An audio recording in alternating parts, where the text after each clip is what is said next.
As we read last time in Romans 9, 1 through 5, we were talking about God's people, Israel, rejecting him.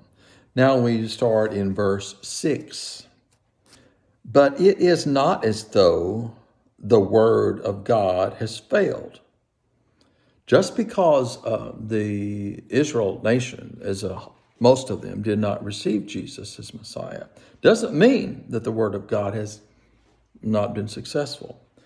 It reads, "For not all who are descended from Israel are Israel." Just because you have descended from a certain family doesn't really make you a part of that family. Maybe in one way, but not really.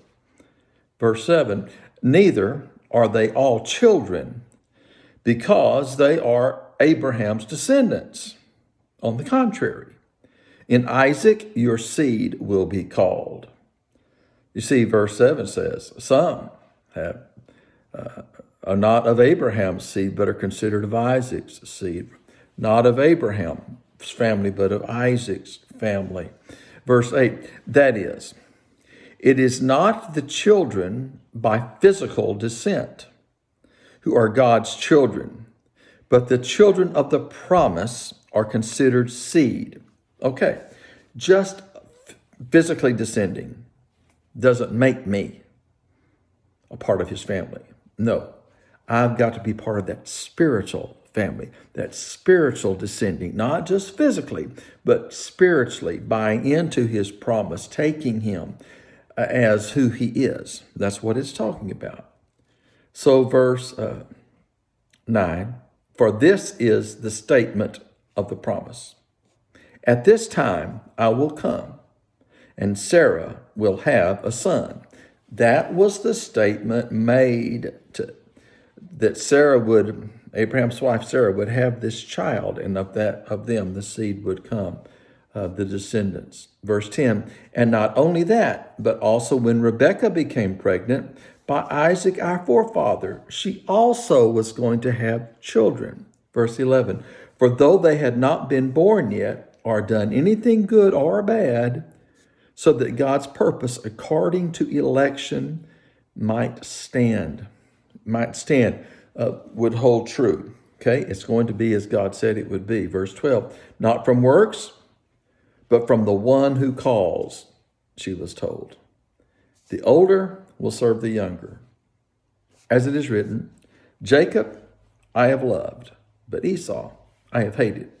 Now this goes back and talks a lot about Old Testament Bible stories that many of you have heard of Jacob and Esau. I mean, the descendant and all these things, taking by deception, taking the birthright.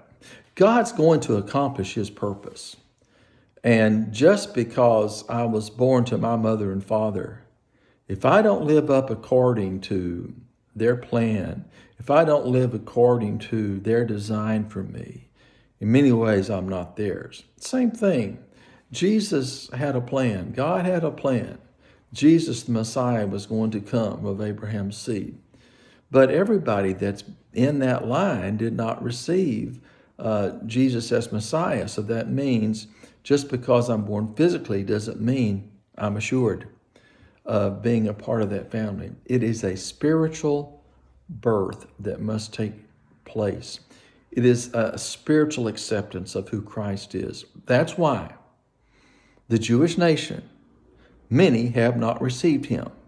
And until they receive Jesus as Messiah, then they are not a part of that spiritual family. Well, we'll read more in the coming days. But God had a plan. Israel, or the nation of Israel, the Israel people, the Jewish people are God's people. Not all have yet accepted him as Messiah. Thus, all of them have not come into that family. But God has the plan. I hope that you'll continue to read, continue to try to understand. I need to. I hope you will. And I hope you have a good day in the Bible in reading Romans.